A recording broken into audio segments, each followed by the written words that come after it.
Hello, and welcome to the John Ark Show. Today's episode is called After California Implodes.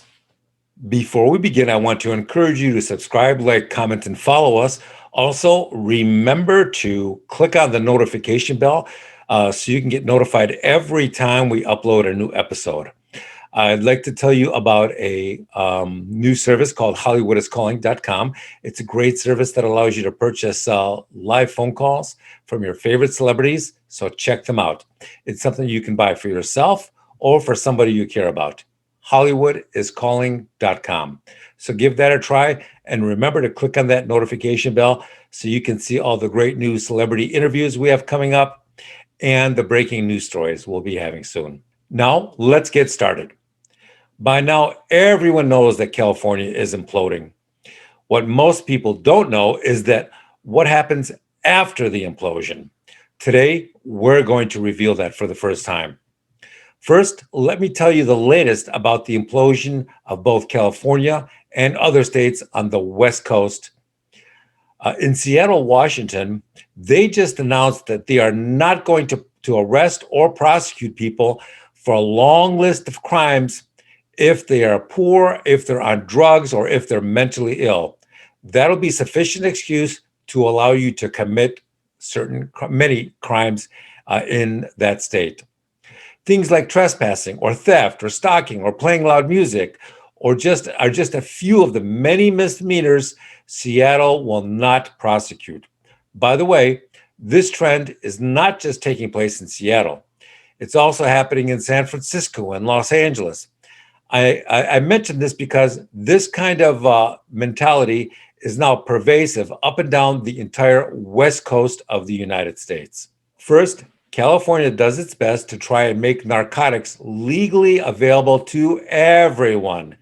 Then it shuts down the economy, destroys millions of businesses and jobs and companies, and forces people and the companies to go bankrupt or move to Texas.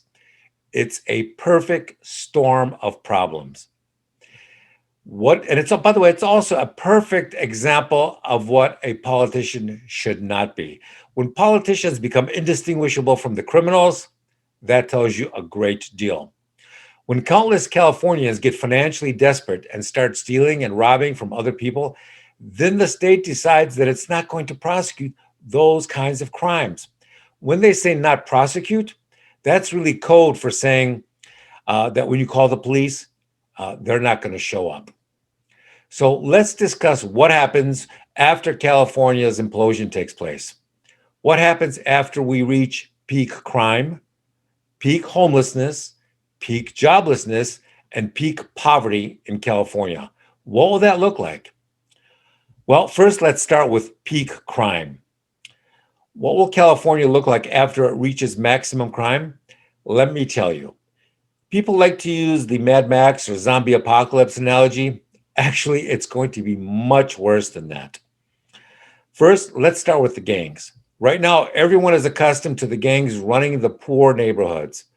What they don't realize is that those gangs will now dramatically extend their control throughout the rest of Los Angeles and into most of the other affluent neighborhoods. They will take over Beverly Hills, Santa Monica, and the entire region. They will begin taxing residents for living in their own homes and driving through the area. You want to leave the house to go to work? You will pay a tax for that. Think that's ridiculous? They were already doing that in Washington State and in Missouri recently. The gangs will begin seizing the private homes and businesses of legitimate people simply because they can, and the police and politicians will allow it. Many people believe that the politicians and the police will allow it because many of them are probably already in business with the gangs and the criminals and getting serious kickbacks from them. So when Californians call the police and complain about criminal activity, the 911 operators will ask them to be more specific about what's happening. And if they interpret this to be a low-level misdemeanor crime, they will not even send the police to help you in many instances. That means that if gangs or homeless people or squatters decide to set up tents on your front or backyard, or they decide to move into your house and occupy it while you step out to the grocery store for an hour, then there is a high probability that the police will do nothing about them. As is already the case in some areas, at first you'll begin to see isolated instances of vigilantism as homeowners and business owners start to take the law into their own hands. Now, at first, all the California pacifists will claim that that's a bad idea until they see some drug thug, street criminal attacking their wife or their daughter, and then you will see a pattern emerge. First, they will call the police who will not respond. And in many cases, if they do respond, um, their response will be so understaffed that it may take a day or two to get to your place. Because handguns are so difficult to purchase or own or carry in California, next you will see an explosion of people purchasing other types of weapons. They will purchase mace, pepper spray, large knives, batons, and tasers. You will see a large number of people suddenly carrying baseball bats in their cars for protection. Another thing you will notice is a dramatic increase in the sale of home and car alarms.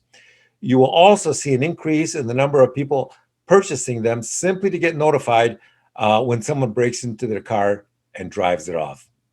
You're also going to see an explosion in the number of car owners purchasing GPS tracking devices so that they can track their cars and locate them after they've been stolen. Why? Because the police aren't going to do it for you. The next explosion you will see is in peak homelessness. The amount of homelessness we will see will far exceed what is being currently witnessed by most residents. Right now, you're simply seeing homeless tents and people living in sidewalks, under freeway overpasses, and in the parks. But it will get exponentially worse than that. You're going to see homeless people squatting in front yards and backyards, in your vacation home, in the back seat of your car, in shopping mall parking lots. You're going to see them in school parking lots and church parking lots. You're going to see people using drugs and actually living in restrooms of retail stores, gas stations, and restaurants. The problem with all of that is it'll be very difficult to trespass them off your property because many police departments will not show up to help you get rid of them. You're going to see homeless people constantly drinking and showering with your garden hose. You're going to have homeless people hitting you up for money at every street corner, traffic light, and intersection. You're going to see a total collapse in civility and polite behavior. In fact, those things will become a distant memory as the level of aggression, hostility, and criminality that the homeless will demonstrate towards anyone who refuses to give them money will skyrocket. You're going to see a dramatic increase in the number of self-defense classes being taught around the city. While the wealthy will be able to hire more security and bodyguards, the poor and middle class will have to protect themselves in any way they can. We predict that because of all the street violence that will occur in California and elsewhere on the West Coast, you will also see an explosion of injured and dead bodies openly laying out on the streets, bodies everywhere. Why?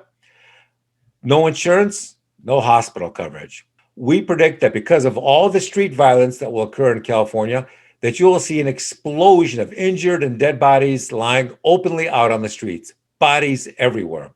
The reason for this is that there will be so many people being regularly and routinely attacked by street criminals that they will be injured or killed on a regular and daily basis as people get more and more desperate. It won't be at all unusual for you to see several bodies lying on the streets on your way to work each day. Some of them injured, some of them simply starving, and some of them dead for days. Next, let's talk about peak joblessness.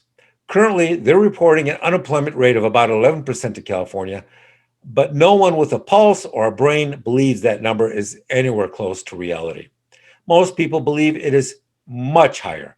Because of that, finding a job will grow exponentially in difficulty. The problem now is that so many companies are closing or leaving the state, and those companies are taking many of the jobs with them. That means a permanent increase in unemployment in California. We're forecasting that anyone who still believes that residing in California for the next few years is a good idea is placing their financial and physical survival in jeopardy because California is now approaching a point where assets like homes and businesses are dropping in value so quickly that it's making them extremely difficult to sell at any price. I want to thank you for watching and tell you that we're going to have more great celebrity interviews and more breaking news stories coming up in the future. So we encourage you to subscribe to our channel and click on the notification bell. Bye bye.